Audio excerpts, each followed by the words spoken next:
नीलमताईंनी तयार केलंय आणि ते व्यासपीठ साहित्य रंगच्या माध्यमातून आज अनेक लेखक आणि कवी आपल्या यानंतर मी अर्थात निमंत्रित करते महाराष्ट्र राज्याचे माननीय उपमुख्यमंत्री एकनाथजी शिंदे साहेब यांना आणि त्यांनी आपलं मनोगत व्यक्त करावं.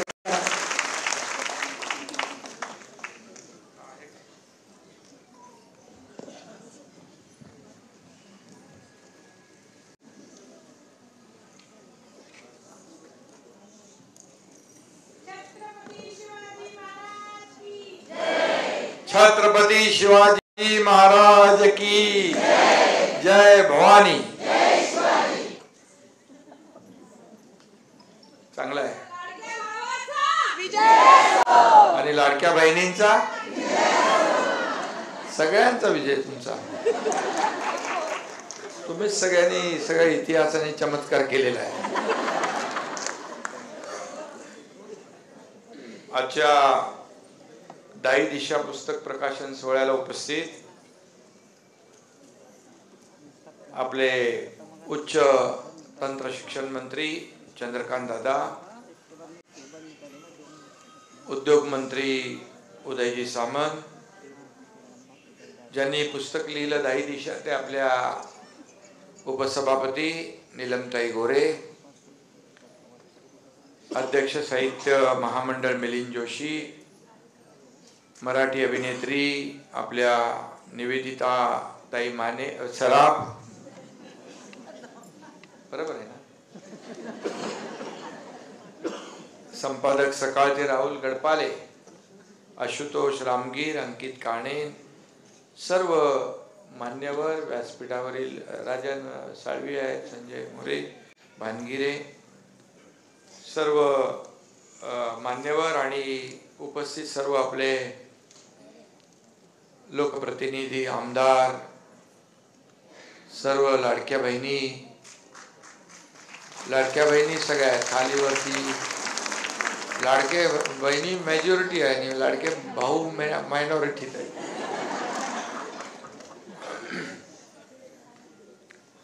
पण सगळ्यात महत्त्वाचं म्हणजे आजच्या आपल्या पुस्तक त्यांनी लिहिलंय पण सत्कार मूर्ती आपल्या सर्वांची लाडकी बहीण दाई दिशा या पुस्तकाच्या लेखक नीलमताई गोरे यांचं मी आपल्या सगळ्यांच्या वतीने मनापासून अभिनंदन करतो. मनापासून त्यांना शुभेच्छा देतो. आज आमच्या नीलमताई यांच्या पुस्तकाचं प्रकाशन आहे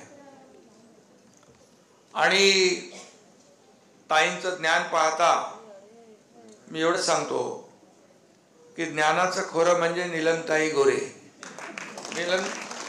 ज्ञानाचं खोरे म्हणजे नीलमताई गोरे.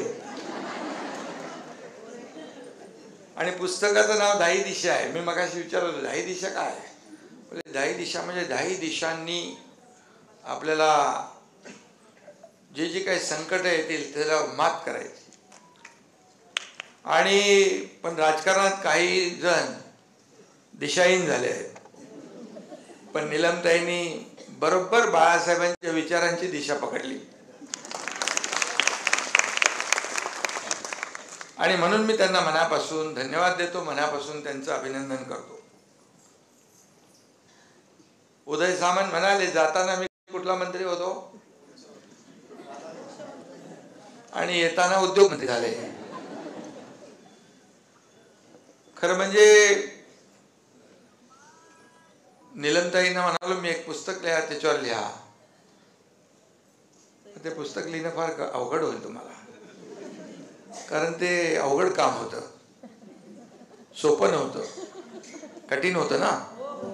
आपल्या सगळ्यांना माहित आहे त्यावेळची परिस्थिती काय होती.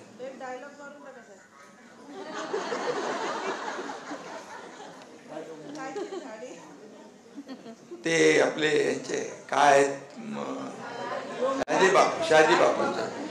शहाजी बापूंच्या मुळे आसामचं पर्यटन वाढलेलं आहे.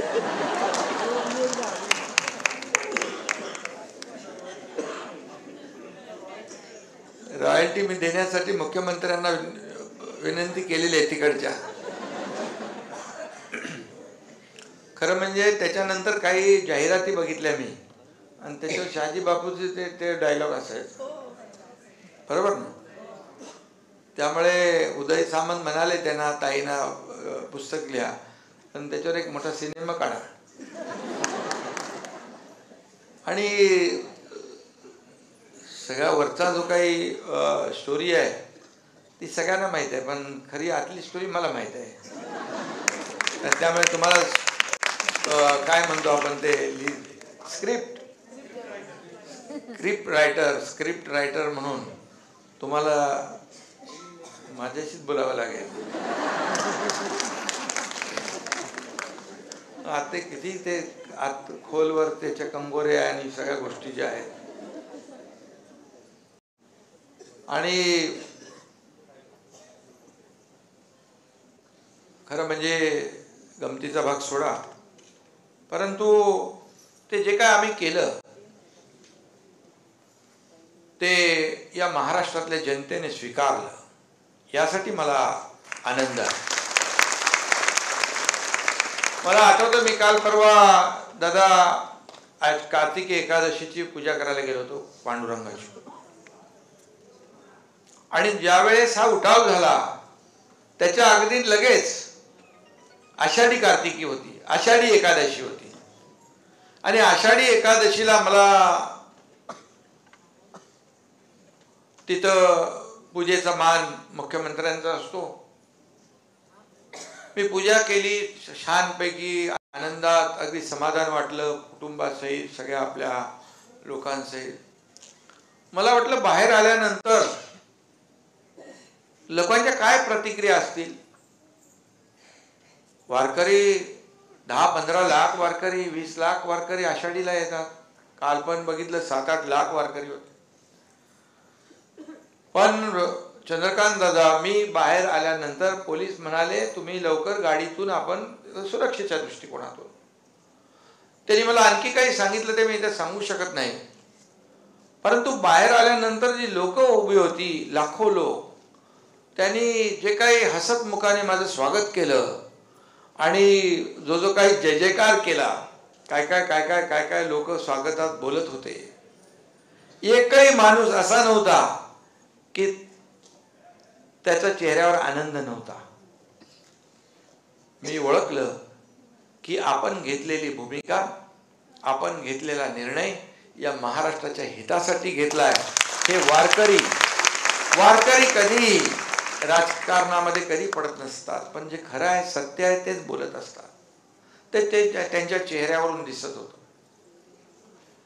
आणि मग जे काय काम सुरू झालं ते आपण पाहिलं.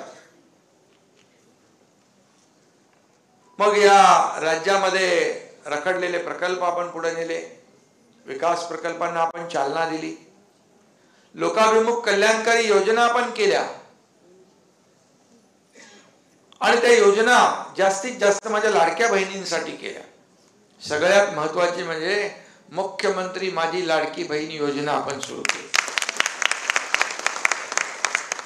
आणि तेव्हा देखील लोक सांगायचे ही लाडकी बहीण योजना म्हणजे काय चुनावी जुमला आहे गडपाले साहेब, काय होणार नाही, खोटं आश्वासन आहे, फक्त निवडणुकीपुरतं आहे. परंतु आपल्याला माहित आहे, मी एक सर्वसामान्य शेतकऱ्याच्या कुटुंबातून आलेला एकनाथ शिंदे, वारकरी कुटुंबाची प्रेरणा मला मिळालेली लहानपणापासून. त्यामुळे जेवढं होणार आहे तेवढंच मी बोलायचो. आणि विरोधक सांगायचे होणार नाही. मी लाडक्या बहिणीने एवढंच सांगितलं, तुम्ही फक्त एवढंच लक्षात ठेवा, निवडणुकीमध्ये सावत्राने दुष्ट भावांना लक्षात ठेवा. आणि माझ्या लाडक्या बहिणीने ते लक्षात ठेवलं. लाडकी बहीण योजना सुरू झाली, अंमलबजावणी झाली. आणि तुम्हाला सांगतो, आताही काही लोक दिशाभूल करतायत. चंद्रकांत दादा, उदय सामंत इथं आहेत. लाडकी बहीण योजना महायुती सरकारने सुरू केली आहे, तुमच्या या भावाने सुरू केली आहे, ती कधीही बंद होणार नाही. जे जे आम्ही केलंय, बोललोय, ते करत गेलोय. शेतकऱ्यांची कर्जमाफीचा विषय पण आम्ही गेल्या आठवड्यामध्ये मुख्यमंत्री स्वतः, मी, अजितदादा आम्ही मार्गी लावतोय. किती काटकसर असली तरी सुद्धा जे वचन दिलंय, जे शब्द आम्ही दिलेले आहेत ते पाळणार. कारण मी नेहमी म्हणतो, एक बार जो मैंने कमिटमेंट कर दी तो फिर खुद की भी नहीं सुनता. असंच पाहिजे राजकारणामध्ये. राजकारणामध्ये शब्द द्यायचा असतो आणि पाळायचा नसतो असं काही लोक म्हणतात. राहुलजी इकडे आहेत, परंतु आम्ही शब्द देतो तो पाळतो. आणि माझ्या लाडक्या बहिणींसाठी मी आपल्याला सांगतो की महिला सक्षमीकरण अभियान तर आमच्या निलमताई त्याच्यावर आघाडीवर होत्या. मुख्यमंत्री माझी लाडकी बहीण तर सांगितलं, वयश्री योजना, लेख लाडकी लखपती योजना, महिलांना मोफत 50% सवलत, एसटी मध्ये 50% बोलले. आता एसटी डब्यात जाईल. मला अरे डब्यात जाईल तर आपले बघूया तरी. 50% केल्यामुळे एसटी फायद्यात आली, तोट्यातून. ही वस्तुस्थिती आहे. महिलांना मोफत शिक्षण, चंद्रकांत दादांनी मुलींचं सांगितलं. एका मुलीने आत्महत्या केली, ती टीव्हीवर बातमी मी 12:30-1 वाजता बघितली. मी लगेच 1:30-1:45 चंद्रकांत दादांना फोन केला. फोन उचलला त्यांनी. मला वाटलं रे बाबा आता 2 वाजता काय मी एकटाच फोन लावणार आणि ऐकणार असतो. रात्री 2 आणि उचलला. त्यांना सांगितलं, आपल्या राज्यामध्ये एक मुलगी उच्च शिक्षणासाठी आत्महत्या करत असेल तर आपल्या सत्तेचा उपयोग काय.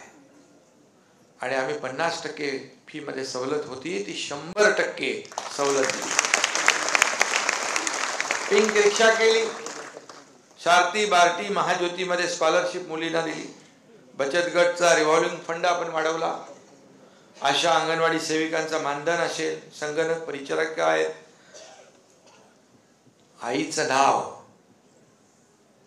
आपल्या नावापुढे लावलं, हा एक मोठा निर्णय आपण घेतला. असे अनेक निर्णय घेतलेत आम्ही.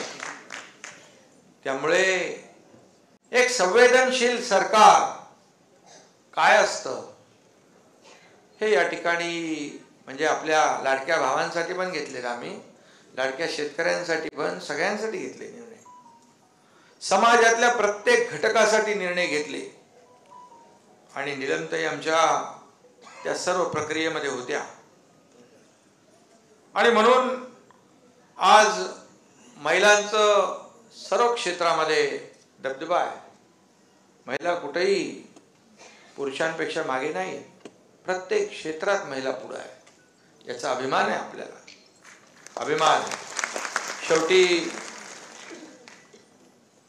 महिला आपली लाडकी बहीण हे प्रत्येक रोल मध्ये असते. आईच्या, बहिणीच्या, मुलीच्या, पत्नीच्या एक त्याग मूर्ती म्हणून आपण या बहिणीकडे पाहिलं पाहिजे, महिलेकडे पाहिलं पाहिजे. एक त्यागाचं मूर्तिमंत प्रतीक म्हणून किती सुचतात, किती सुचतात त्या. आम्ही काय घरातून बाहेर पडतो, परंतु शेवटी घर सांभाळणारी कर्तृत्ववान महिला जी आहे ही आपली कुटुंब प्रमुख असते.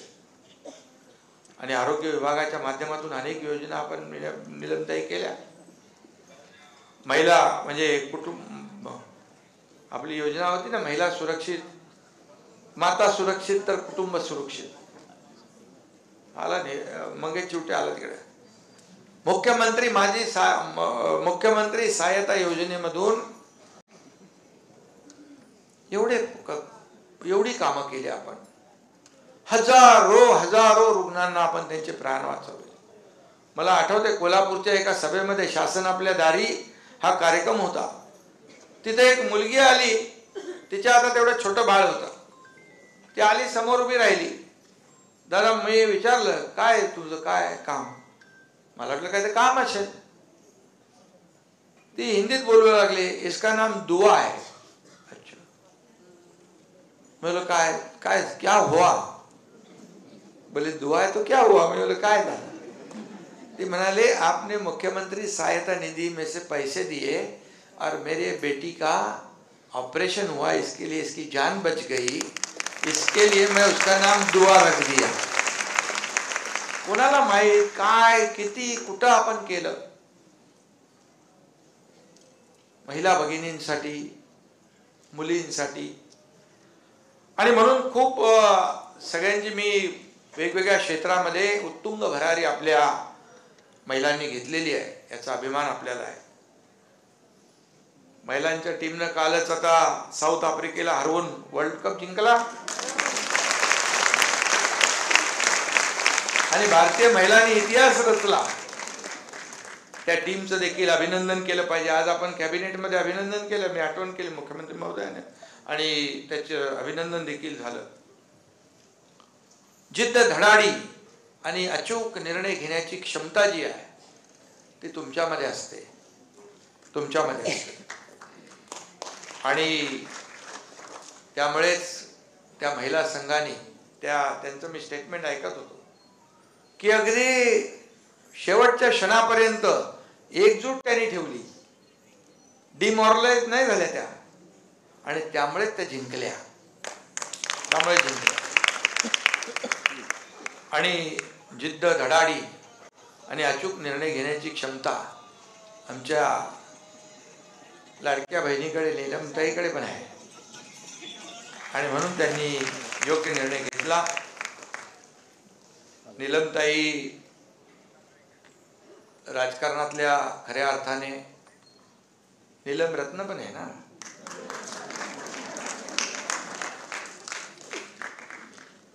त्या रत्नासारखं त्यांचं ज्ञान, सद्गुण, सच्चेपणा आणि धैर्याचं त्या प्रतीक आहे. नीलमताईंची राजकीय कारकीर्द देखील आपण पाहिली. मी देखील अनेक वर्ष जवळून पाहतोय. एक पक्ष सहकारी म्हणून देखील, अनेक पक्षाचा प्रमुख म्हणून देखील नीलमताईंच्या कार्याचा आलेख चढताच राहिलेला आहे. आणि खऱ्या अर्थाने प्रामाणिकपणे मेहनत केली, कष्ट घेतले, आणि कामामध्ये सच्चेपणा असला तर माणसाला मागं वळून पाहावं लागत नाही. मला काय मिळालं यापेक्षा समाजाला मी काय दिलं हे महत्वाचं असतं. किती प्रॉपर्टी कमवली, किती संपत्ती मिळवली यापेक्षा मी किती माणसं कमवली, मी किती माणसांचं प्रेम कमवलं याला महत्व असतं.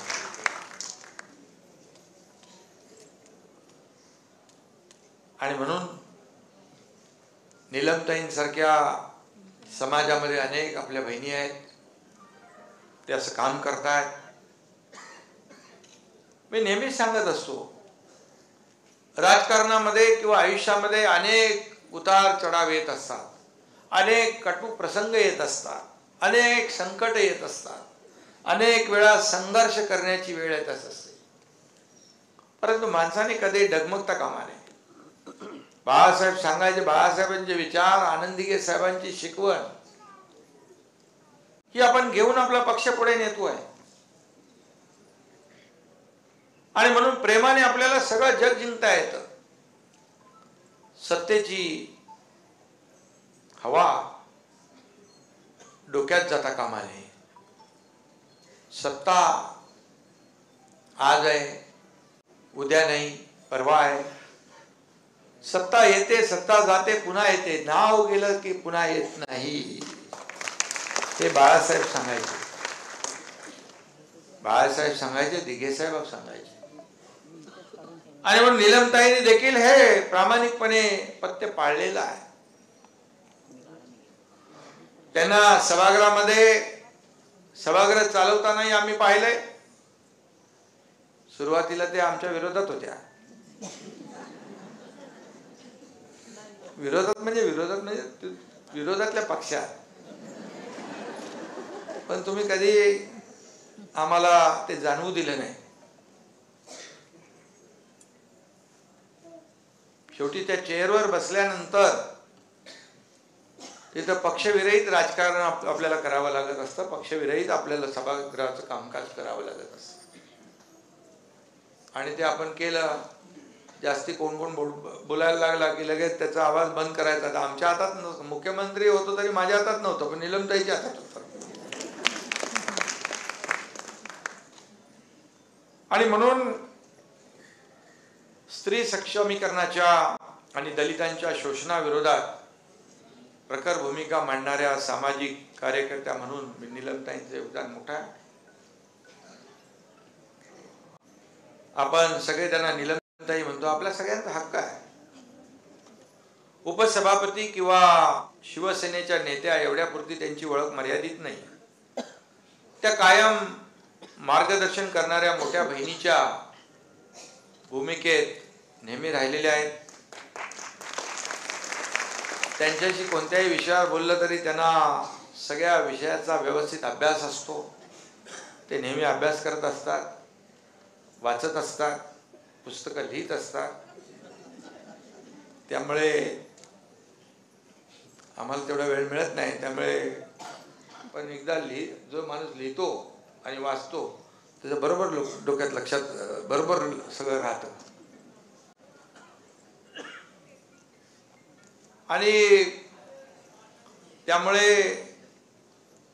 प्रत्येक विषयामध्ये त्यांनी संवेदनशीलपणा दाखवलेला आहे.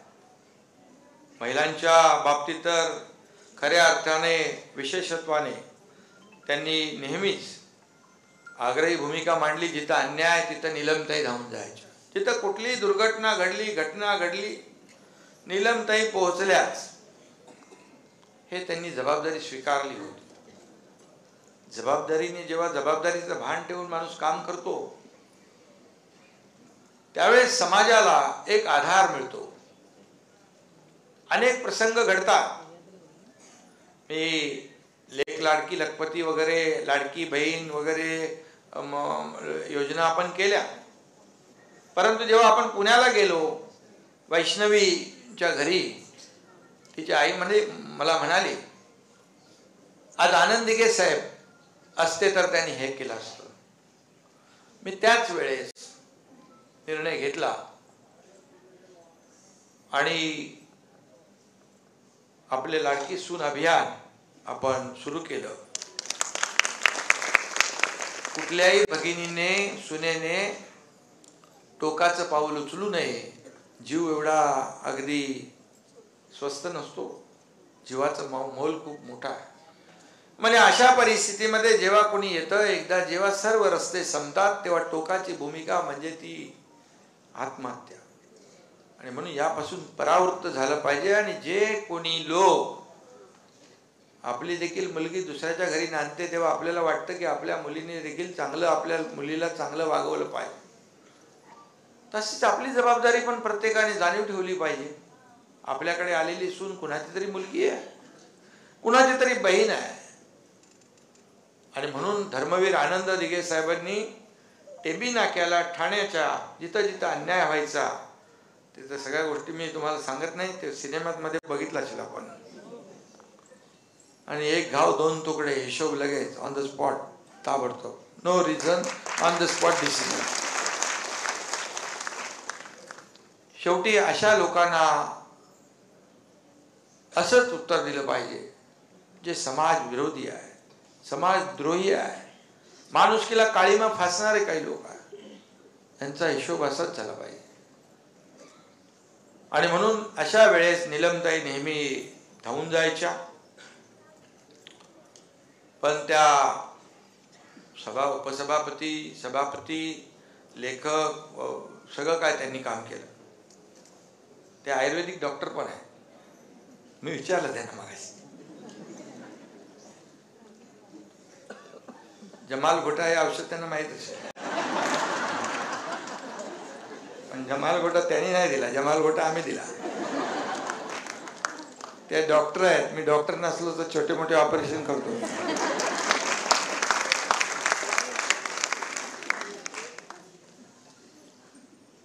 कोणाला गोळी पाहिजे, कोणाला इंजेक्शन, मग कोणाला ऑपरेशन.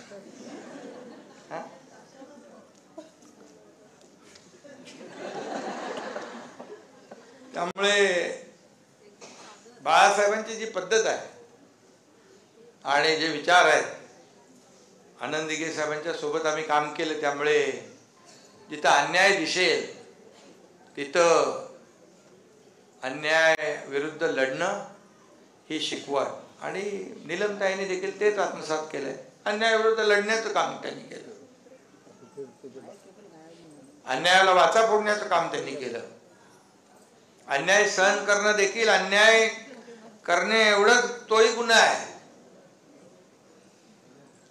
आणि म्हणून आम्ही वयाच्या 18-19 वर्षापासून जे झपाटल्याप्रमाणे एक काम करत आहोत. नीलमताई देखील जे काही संघर्षातून आले ते आपण सगळ्यांनी पाहिलेलं आहे. आणि म्हणून नीलमताईंनी त्यांचे जे काही कामं आहेत, नीलमताई सुविद्य आहेत, सुशिक्षित आहेत, सुसंस्कृत आहेत. त्या कधी आपला बॅलन्स जाऊ देत नाहीत, आक्रमकपणे भूमिका मांडतात. बॅलन्स जात नाही ना आपला.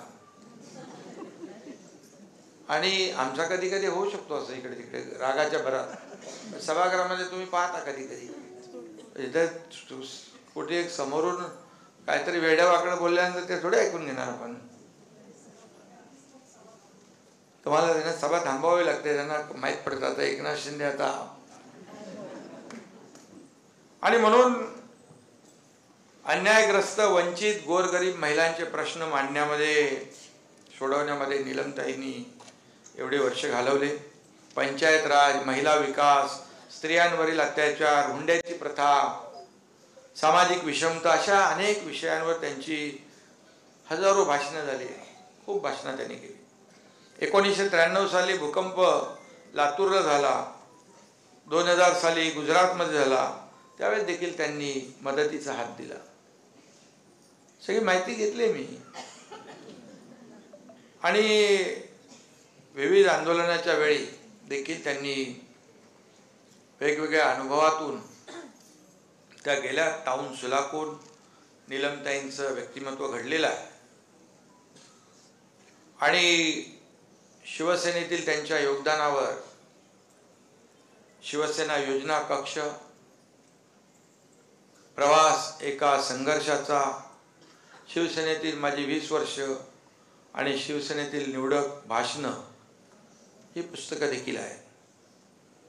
विधान परिषद कामकाजातील त्यांच्या सहभागाचं खऱ्या अर्थाने डॉक्युमेंटेशन करणारी पुस्तके आपण लिहिली. आणि म्हणून या सर्व राजकीय प्रवासाचं, सामाजिक चळवळीतल्या नेतृत्वाचं नीलमताई प्रतीक आहे. दाई दिशा हे त्यांचं पुस्तक म्हणजे प्रत्येक पानावर संघर्षाची कहाणी आहे. खरं तर हे आत्मचरित्र नाही तर एक प्रकारची संघर्ष गाथा आहे असं म्हटलं तर वावगं ठरणार नाही. फील्डवर काम करणाऱ्या कार्यकर्त्याचा अनुभव हृदयाला भिडणारे असतात. या पुस्तकात नीलमताईंनी मांडलेले अनुभव हे प्रत्यक्ष फील्डवरचे अनुभव आहेत. हे केवळ पुस्तकी ज्ञान नाही, कारण त्या नेहमी फील्डवर राहिलेल्या आहेत. कुठेही काही घडलं, मी मगाशी सांगितलं की त्या पोहोचून जातात आणि तिथल्या लोकांना आधार देतात. संकट तिथं शिवसेना, आपत्ती तिथं शिवसेना. दादा पण आपले महायुतीत आहेत, त्यामुळे ते आपण आपल्या सोबत आहेत. आणि म्हणून मी मुख्यमंत्री असताना देखील आपण पाहिलं इरशाळवाडी सारख्या ठिकाणी उदय सामंत होते, तिकडे गेलो, पोहोचलो, तिथल्या लोकांना आधार दिला. एक भयान परिस्थिती होती तिथे, पण जाणं गरजेचं होतं. तळागाळातल्या महिलांसाठी नीलमताईंनी तळमळीने काम केलेलं आहे. कायद्याच्या आणि सामाजिक मदतीच्या बळावर त्यांनी अन्यायग्रस्त महिलांना न्याय देण्याचं काम देखील केलंय. नीलमताईंच्या लहानपणीच्या आठवणी या पुस्तकामध्ये आहेत. त्यांच्यावर पंढरपूरचे त्यांचे आजोबा, आजी आणि आई वडिलांनी दिलेले संस्कार, शिक्षणाचं महत्त्व त्यांनी सांगितलंय. त्यामध्ये सर्व जग विरोधात गेलं तरी जिंकता येतं हीच शिकवण त्यांना मिळाली आहे. पण त्यावेळेस खचून जाता कामा नये, धाडसाने त्याला सामोरं गेलं पाहिजे. मराठवाडा विद्यापीठाच्या नामांतर लढ्यात आणि मंदिर प्रवेशाच्या मुद्द्यावर त्या नीलमताईंनी घेतलेली भूमिका सामाजिक बांधिलकीची साक्ष देणारी आहे. हेही महत्वाचं आहे. महिलांसाठी फिरतं मदत केंद्र देखील सुरू करण्यापासून ते राज्यासाठी महिला धोरण ठरवण्यापर्यंत अनेक महत्वाच्या टप्प्यांवर त्यांचं मोठं योगदान आहे. आणि त्याचबरोबर मुलींना मुरळी बनवण्याची प्रथा बंद करण्यात देखील त्यांचं मोठं योगदान आहे.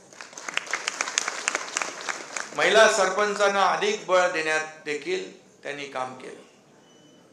नाटक, चित्रपटात महिलांचं चित्रण, कौटुंबिक हिंसाचार, सत्यशोधक महिला परिषद या सगळ्या बाबतीत नीलमताई महिलांच्या बाजूने कायम ठामपणे उभ्या राहिल्या. त्यामुळेच त्यांचा प्रवास केवळ राजकीय नाही तर सामाजिक जागृतीचा आहे. सिस्टरहुड म्हणजेच भगिनी भाव ही संकल्पना त्यांनी समाजात रुजवण्याचं काम केलं. त्यामुळे महिलांमध्ये एकजूट आली. एकजुटीने काय करू शकतो हे महिलांनी आता दाखवलं. आपले 1500 रुपये घेऊन फक्त ते खर्च नाही केले, 25, 30, 50, 100 महिलांचं गट केले आणि छोटे मोठे व्यवसाय सुरू केले. छोटे होते ते वाढवले. शेवटी सरकारने दिलेले 45,000 कोटी वर्षाला तरतूद केले.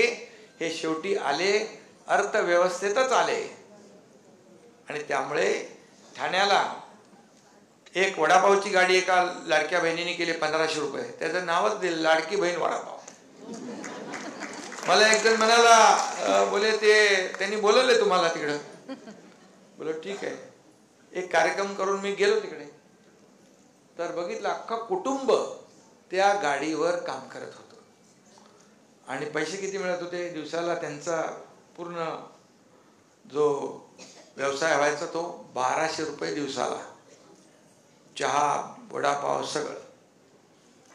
असे देखील व्यावसायिक आमच्या लाडक्या बहिणी बनल्या. या लाडक्या बहिणींना स्वतःच्या पायावर आम्हाला उभं करायचं आहे. या लाडक्या बहिणींना फक्त 1500 रुपये नाही, यांना लखपती आम्हाला बनवायचं आहे. आणि त्यामध्ये नीलमताई पुढाकार घेतील. नीलमताईंनी सांगितलं की आम्ही ते पुढे नेतो. आणि म्हणून महिलांना देखील शिवसेनेच्या मुख्य प्रवाहात आणण्याचं काम करून बहिणींना लाडक्या भावांच्या खांद्याला खांदा लावून काम करण्याचं बळ देण्याचं काम देखील बाळासाहेबांनी केलं. बाळासाहेब शिवसेनेच्या महिलांना रणरागिणी म्हणायचे.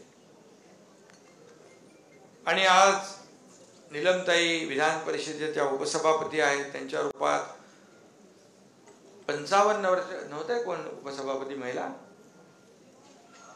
मगाशी आपले मिलिंद जोशी म्हणाले, आता मी त्यांना सांगतो, पहिला तुम्ही साहित्य संमेलनाचा अध्यक्ष नीलमताईला का, त्याच्यानंतर आम्ही बघू पुढे काय. आणि म्हणून मी एवढंच सांगतो की नीलमताईंनी खूप मोठं काम केलेलं आहे. महिलांसाठी, मुलींसाठी, समाजासाठी त्यांच्या अनेक पैलूंचं जे काही कामाचं दर्शन जे आहे या पुस्तकात आपल्याला होईल. आणि अनेक पैलूंना स्पर्श करणारं हे पुस्तक दायी दिशा लिहिलं आपण. त्याबद्दल आपल्याला मनापासून मी धन्यवाद देतो, आपले अभिनंदन करतो आणि आपल्याला शुभेच्छा देतो. जाता जाता एवढंच सांगतो, ताईंचं नाव नीलम आहे. मगाशी गोरेंच्या बद्दल बोललोय मी, खोरे आणि गोरे. ज्योतिष लोक खडा घालायला सांगतात, कोणी सांगतो पुष्कराज, कोणी सांगतो डायमंड, काही जण नीलम देखील घालतात. आता फायदा काय नीलम खड्याचा?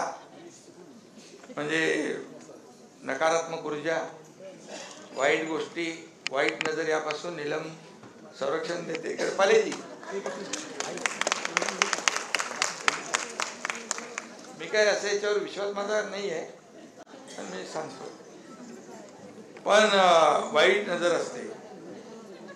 नाहीतरी आपल्यावर काही लोकांची, दादा आणि उदय सामंतची वाईट नजर आहेच.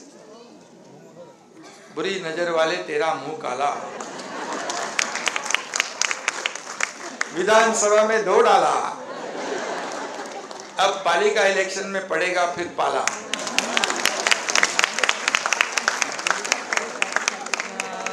लेकिन महायुति के गले में ही पड़ेगी विजयी की माला। माझ्या लाडक्या बहिणी इकडे आहेत ना, त्यांच्याच जीवावर बोलतोय मी।